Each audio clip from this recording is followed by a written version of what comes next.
I am extremely proud to announce you that today I am sitting with Rank 4 May AIMS 2018, Dr. Rishabh Jain. Dr. Rishabh, congratulations. Thank you, sir. Thank you. So, how are you feeling today? I'm feeling really good. I mean, I didn't expect this, and You didn't expect this, but I was expecting this from you. it so happened that I wasn't but I really wanted to stay in AIMS this time because last time I was getting a seat in PGI, but I wanted to stay back in AIMS. So it was a very hard decision to drop that thing and then prepare again and convince my parents to do the same. And Okay. I'm thankful that I got a rank to stay back here. And so, do you want to give the credit of your success to the people, or do you want to thank few people? Yes, my parents, first of all, my dad. I mean, for the past 1 month before my exams, he took a break from his private practice and he came to stay in my room for 1 month. And hats off to him and my mom also.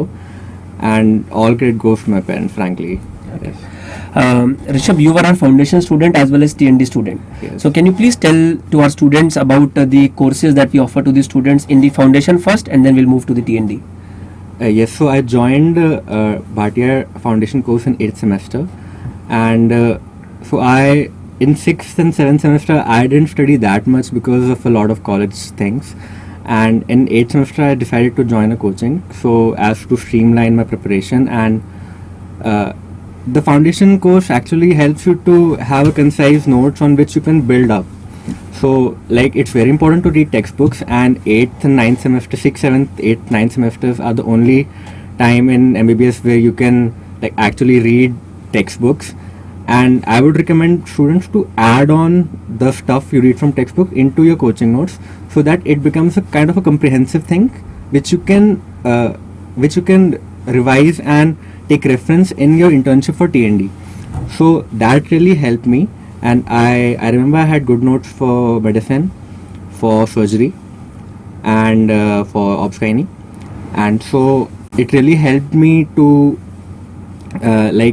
quickly do the things in a short period of time.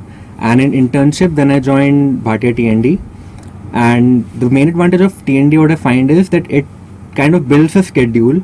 Like, you have to finish this thing in this point of time.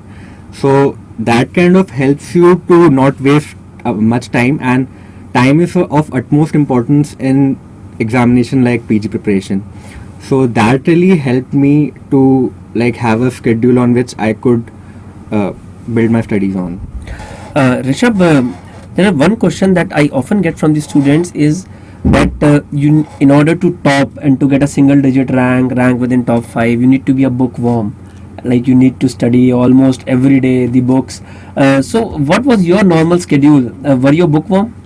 No, I have never been a bookworm, and I cannot study if I am like that, because I need to play, I need to talk to my friends, I need to go to classes, I need to... You can crack the exam, you can get single digit ranks if you do all these things? Definitely, I think. And the kind of pattern that is being followed nowadays is like anti to a bookworm, I think. I mean, they expect you to go to wards, they expect you to attend quizzes, they expect you to read what you are being taught in the class. So I think that frankly helped me rather than being a disadvantage. Okay. And in our foundation course, is there any specific subject that you want to mention from the foundation, and then we'll move to the TND? I like the surgery, I like medicine. These are the two basic, or I will say Yes. the main subjects during the foundation that one should focus on. And in the TND?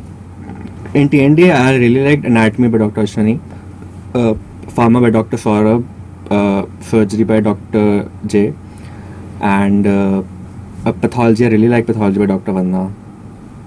Okay. Alright. And you got rank 11 in PGI also? Yes. Okay. So how many questions have you attempted in AIMS? This time I attempted 197, Okay. and in November I attempted 179, 179. which I think was a big mistake on my part now, because what I personally think is to be in a league so that you can get a good rank, you have to attempt 190 plus. I remember, so when last year in the NEET exam, this negative marking was introduced, so we were having a lot of debate on this, how many questions one should attempt. And there were a lot of students who gave us this review that they haven't got the good rank because they attempted too much. So the answer that I told, that if you are not getting a good rank, it is not because of more negative, it is because of the less positive. Yes. And if you will score, if you will attempt less, your number of positive will be less. Yes. So definitely. it's just to say that you did not get a good rank because there were too many negative is actually not a right way to Yes. take it forward. Frankly, what I believe is any exam which has a negative marking, you have to attempt more. Yeah. I mean, it's counterintuitive. It sounds counterintuitive, Yeah. but that's how it works. Because in AIMS, like there's 1/3 negative marking, and if you have read decently well, like if you can eliminate one or two options in Yeah. a question, then the chances of you, like if you have 15 wrong and 5 correct, then it balances out. And in So the NEET it's 1/4. it's 1/4. Yeah. So I think it's a good bet to attempt more. Okay. And did you count the number of options in PGI? The time crunch was huge in PGI. I mean, I think PGI is more of a quiz. That's Yeah. how I always feel it every time I give it. And I think I over attempted a little bit. I marked around 600 options this time. 600 650, I guess. Okay. Yes. But normally the trend that I was taking interviews of the students, and as well as during my own experience, we usually tell it to the student that you should keep an option somewhere between 500 to 550. Yes, that's what my seniors told me. Keep it around 500, 550. But I think a little over attempted this time. But 11. Yeah. Okay. Any advice that you want to give to the students who are watching this interview about the courses, or about any specific advice that you want to give? Yes, so first very important thing is revision. So your whole preparation of PG revolves around you being able to revise the whole syllabus in the last 10 days. And So revision, what do you mean? There is again a common query that I get from the student: to read more or to read effectively. What do you think is the key? so my senior told me that PG preparation में breadth होनी चाहिए, depth नहीं होनी चाहिए. And that is very, very true. What I feel, that is very, very true. So what I planned in this May was to finish the syllabus once till NIMHANS. NIMHANS was on 26 March, but I couldn't do that. So, and second revision I had planned to finish by April 25. And for last 10 days I had kept for revising the whole syllabus. And so your whole preparation should revolve around you being able to revise the whole syllabus in the last 10 days. That is of utmost importance. So for that, what I would suggest is that if you have like a good base of each subject, you keep on adding to it. Consider TND as something which is a source of extra knowledge. Don't consider it as कि ये test है, इसमें मेरा अच्छा performance नहीं हुआ तो मतलब I am not doing well. It's just a complement to your other studies. For testing your preparation, I would recommend grant tests.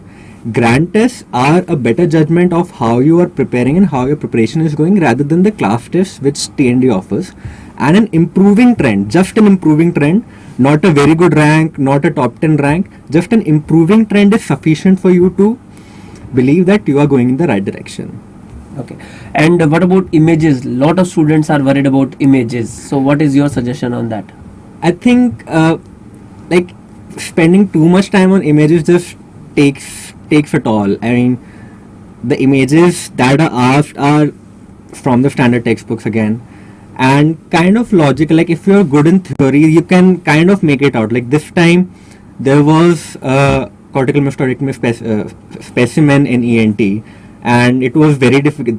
You don't see that specimen anywhere. Most likely it was specimen dissected inside AIMS, and they put it the same way. So if your theory is strong, like if you can make out the tympanic membrane, if you can make out the basal turn of cochlea, so you can like kind of make out what it is, and you don't really have to practice a lot of images for that. And those who are still apprehensive, we have the course for them, and I think because nowadays they're asking about every subject, so Yeah. we try to cover of them, so that gives a comprehensive approach to the students. So probably Yes, that will be very useful Mm. for them, particularly those who are very apprehensive. Yes, I would agree. So one is revision. Any Yes. other advice?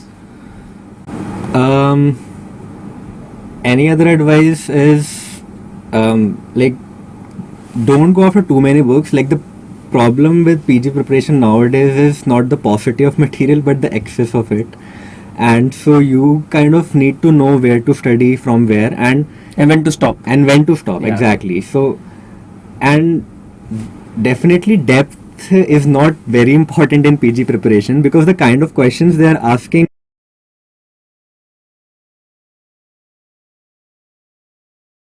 there is no limit to the things you can study. Okay, so the most important thing is to study each and every subject. All 19 subjects should be covered rather than like your 10 or 11 important subjects. Yeah, I mean, reading something for a well more number of hours is read things which are very very commonly asked in the exam, Yeah. and read them in an effective way so that you can revise easily before the exam. Yeah. And if they ask any specific question with that particular topic, you should be able to mark the right answer. Yes, and be thorough with the updates that is going on nowadays. Okay, like the new ATLS manual has come up, the new classification of hematology has come up. So these things are important, and have a look, keep an eye on them. What's happening around? Okay, that's important. Once again, congratulations, Rishabh, and Thank you. I